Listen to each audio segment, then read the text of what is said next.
What's going on, everyone? So reports came out that the Detroit Pistons maybe look to be buyers at the trade deadline, right? There's kind of been a lot of back and forth of should they be buyers? Should they be sellers, right? But they're actually been pretty good this season. And they've had these stretches in these pockets where they've looked like a very good basketball team that could maybe make a push. I don't really know what type of move they'd be able to make to actually make them a title contender, but I do think that they could make a move or two and end up at least in the playoffs.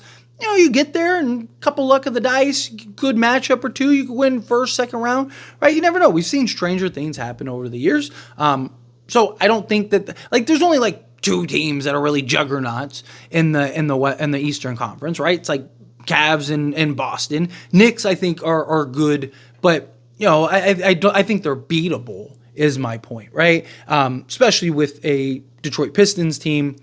Again, depending on what those moves are, if you get the right moves, if you make the right moves. But right now, you look at Detroit, right? They are currently on a 2-game losing streak, which is not good. They're at 500 on the season, but they're only 2.5 games out of 5th, and a game and a half out of 6th. So they're only a game and a half out of an actual playoff spot, which is very doable. And if they were able to squeeze into that, if they went into the 6th seed, they would be playing the Knicks right now. If they were able to squeeze into that 5 seed, they'd be playing the Milwaukee Bucks. I actually think that they could beat Milwaukee, right? Even right now as they are constructed, right? Obviously, Dame and Giannis are no joke, but I don't trust the Milwaukee Bucks. I really don't. Call me crazy. I know people are going to say, they won the in-season tournament. Lakers won the in-season tournament, right? And they were a play-in team. So, and lost in the first round. And look, I'm a Laker guy, right? But for being honest, right? I don't look at Milwaukee and just look at them and go, man, that's no one would be shocked, right? They have Damian Lillard and Giannis, right? So I don't think anyone would be wow, I never thought in a million. No, it's just I just don't. It's one of those things I have to see it to believe it. I have to see them actually stay together and Giannis stay healthy and Dame stay healthy and all that stuff. But I do think the Detroit Pistons, you have essentially your nucleus, you have essentially your core. I think they really need another self-creating player. They need another bucket getter. Zach LaVine, and they wanted Zach LaVine last year. Zach LaVine, I think, would have made a ton of sense for Detroit, right? And you kind of look at it, given the circumstances right now, right?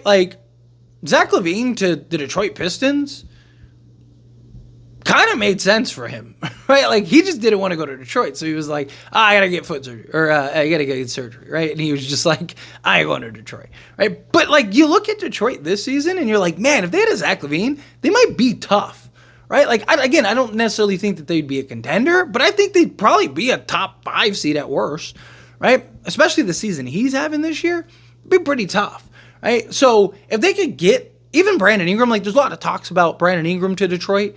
I actually think that makes a ton of sense for them. But obviously they can't overpay. They gotta get him for the right price because he wants $50 million. And $50 million just doesn't make sense if you're Detroit, right?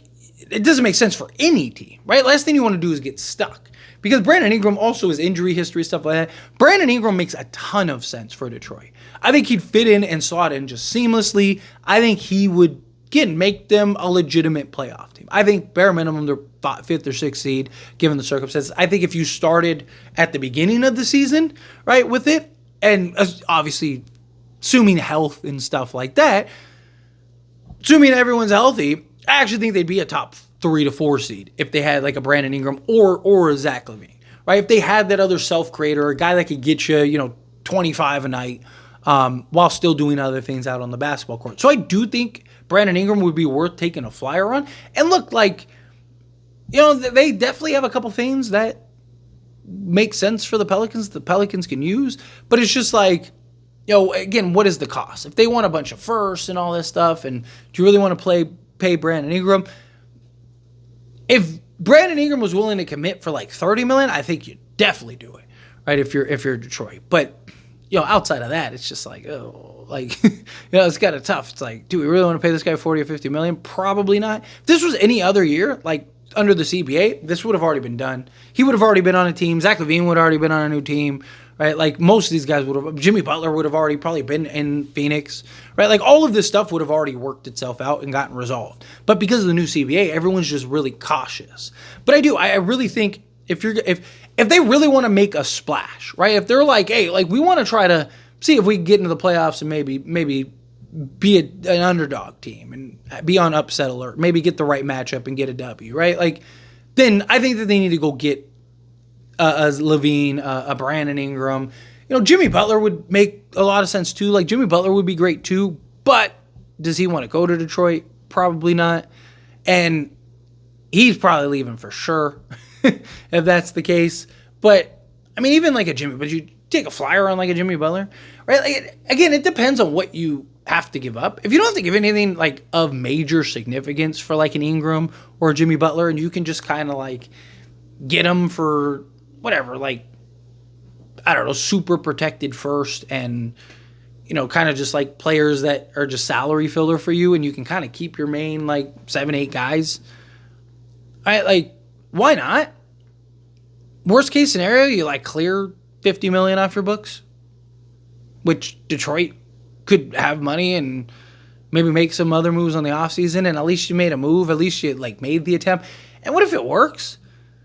Right? Like, what if it looks really good? It's like, dude, you really want to leave, man? Like what if they get to the conference finals? Like, dude, we were in the conference finals with you. Like, imagine what we could do next year. Like, let us make some, like, let's sign you up, and then let's go make a couple other moves and maybe push some chips in, and you never know. Like, we might be able to be in the finals or potentially even win a finals. I mean, Jimmy Butler's done more with less, right? So, like, you had him or, like, a Brandon Ingram. Because, like, right now, ever since Jaden Ivey got hurt, like, Cade Cunningham's having to do, like, everything. And you're going to end up either wearing him down or getting him hurt. And then that's it. Your season's over. So, like, I do think that they need to make a move to really try to get some type of, like, they need a self-creating player. They need a guy that doesn't need Cade Cunningham to set them up, right? You need a guy that you can just, hey, here you go, here's the ball, go to work. And he can just create and go get you buckets and take pressure off of Cade and, be that other guy that you can go to, right? Like, but look, Detroit's good. They're young, right? Like, are they a contending team? No. Are they like, they're a fringe playoff play-in team, right? Is what they are. But they're still like, they have some very notable wins. They've looked like a very good basketball team. They're a team that, like, again, I think you get the right matchup. I think they could, at bare minimum, just push a team, right? Like, I could see them, like, even if they don't beat Milwaukee, I could see them pushing them to, like, 6 or 7. Same thing with, like, a Knicks team. I wouldn't be shocked if they, like, pushed them to 6 and, like, lost in just, like, a tough 6. I think they're a team that you're going to have to beat. Right? Like, I don't think that they're just going to get rammed. Unless they play, like, the Cavs or Boston, I think they have, like, a real shot at, like, hanging around. Right? Like, you're going to have to beat them. But anyway, as always, this is a discussion, and I pass a question on you. Let me know your thoughts and opinions down in the comments below. What do you think? How do you feel? What are your thoughts? Do you think that they should be buyers at the trade deadline? Do you think, like, yeah, like, they should definitely go look to make some moves, make some trades, get something done? Do you think, nah, like, just stay the course, right? Like, figure it out, see what happens in the off season, see if you can kind of make some tools, make some moves. Do you like the idea of like a Zach LaVine or a Brandon Ingram? I just don't think Zach LaVine would go now, right? And if you're Detroit, you're probably not even entertaining that again because it's like, dude, we tried to get you and you turned us down. So no, Jimmy Butler, like I said, I don't think Jimmy Butler would stick around. But if you can convince him, all right, like, why not? If you're Detroit, like, what do you have to lose? Especially if you don't, like I said, if you don't have to give up and sell the farm. It's really what it boils down to. But again, however you feel, whatever your thoughts are, either way, let me know down in the comments below. That being said, if you haven't liked this video, hit that like button. Helps me a lot. So we enjoy these types of videos, and I truly appreciate it. Not subscribe channel, hit that subscribe button. Turn on the bell notifications. Appreciate y'all. See you in the next one. Thank you.